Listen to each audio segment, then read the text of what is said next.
রাজধানীর Agargaon passport office সংলগ্ন এলাকায় অভিযান চালিয়ে দালাল চক্রের 4 সদস্যকে আটক করেছে র্যাব-2। তাদের প্রত্যেকে 7 থেকে 10 দিন মেয়াদের কারাদণ্ড দেয় র্যাবের ভ্রাম্যমাণ আদালত।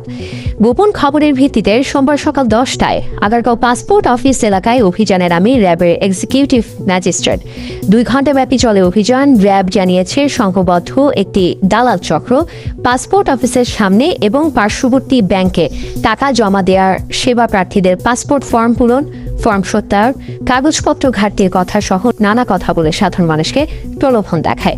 সাধারণ মানুষও তাদের সময় বাঁচাতে এদের প্রলোভনে পা দেয়। কাজ করে দেওয়ার কথা বলে জনপ্রতি 5 থেকে 10 হাজার এমনকি 20,000 টাকা পর্যন্ত হাতিয়ে নেয় চক্রের সদস্যরা।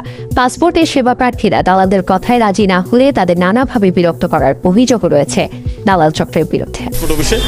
তো যাদেরকে আমরা 4 জনকে গ্রেপ্তার করতে সক্ষম হয়েছি তাদের বিরুদ্ধে অভিযোগগুলো, তারা যে এখানে সেবাগ্রহীতা যারা আসে তাদেরকে বিভিন্নভাবে বিড়ম্বনার সম্মুখীন করে, তাদের কাছে অতিরিক্ত সেবা প্রদানের নাম করে অতিরিক্ত টাকা গ্রহণ করে, পাশাপাশি তাদেরকে ভোগান্তির সম্মুখীন করে। তো বিভিন্ন অভিযোগের প্রেক্ষিতে আমাদের বিজ্ঞ ম্যাজিস্ট্রেট আছে র্যাব ফোর্সের সদর দপ্তরের, সেই বিজ্ঞ ম্যাজিস্ট্রেট তাদেরকে বিভিন্ন মেয়াদে কারাদণ্ড প্রদান করে। এই সংখ্যাটা 4 জন।